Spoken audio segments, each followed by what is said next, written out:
Temperature எவ்வளோ கம்மி பண்ணி கொடுக்குதுன்னு பார்க்கலாம். ஃபஸ்ட்டு வெளி டெம்பரேச்சர் பார்த்துருவோம் எவ்வளோ இருக்குன்னு. நெக்ஸ்ட் வந்து ரூம் டெம்பரேச்சர் எவ்வளோ இருக்குன்னு, பஃப் பேனல் போட்ட ஷெட்டில் ரூம் டெம்பரேச்சர் எவ்வளோ கம்மி பண்ணி கொடுக்குன்னு பார்ப்போம். இப்போ வெளி டெம்பரேச்சர் பார்த்தீங்கன்னா அப்ராக்சிமேட்டாக வந்து பார்த்தீங்கன்னா 43 டிகிரி செல்சியஸ் இருக்குது உங்களுக்கு வெளியில். வாங்க உள்ளே போய் பார்க்கலாம் இப்போ எவ்வளோ டெம்பரேச்சர் கம்மி பண்ணி கொடுத்துருக்கு பஃப் பேனலில். இப்போ பஃப் பேனல் போட்ட ஷெட்டுக்குள்ளே பார்த்தீங்கன்னா அப்ராக்சிமேட்டாக ஒரு 32 டிகிரி செல்சியஸ் இருக்குது. அப்ராக்சிமேட்டாக 10லேருந்து 11 டிகிரி செல்சியஸ் வந்து உங்களுக்கு கம்மி பண்ணி காமிக்குது. வெளியிலையும் உள்ளேயும் பார்த்தீங்கன்னா ஒரு 10லேருந்து 11 டிகிரி செல்சியஸ் கம்மி பண்ணி காமிக்குது. இதுக்கு நம்ம யூஸ் பண்ணுற பஃப் பேனல் பார்த்தீங்கன்னா 50 mm திக்னஸ் பஃப் பேனல். சுற்றி வால்லாம் பார்த்தீங்கன்னா ஏஏசி பிளாக்கில் பண்ணியிருக்காங்க.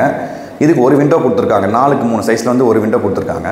இந்த 10லேருந்து 11 டிகிரி செல்சியஸ் வேரியேஷன் பார்த்தீங்கன்னா இந்த பஃப் பேனலோட திக்னஸ் அதிகமானாலும் வேரி ஆகும் கொஞ்சம் உங்களுக்கு. இந்த வாலோட ஹைட்டு, இந்த விண்டோ 2 3 இந்த மாதிரி இன்னும் அதிகமாக இருக்குன்னா இன்னும் கொஞ்சம் உங்களுக்கு டெம்பரேச்சர் இன்னும் ரெடியூஸ் பண்ணி கொடுக்கும் உங்களுக்கு. தேங்க்யூ.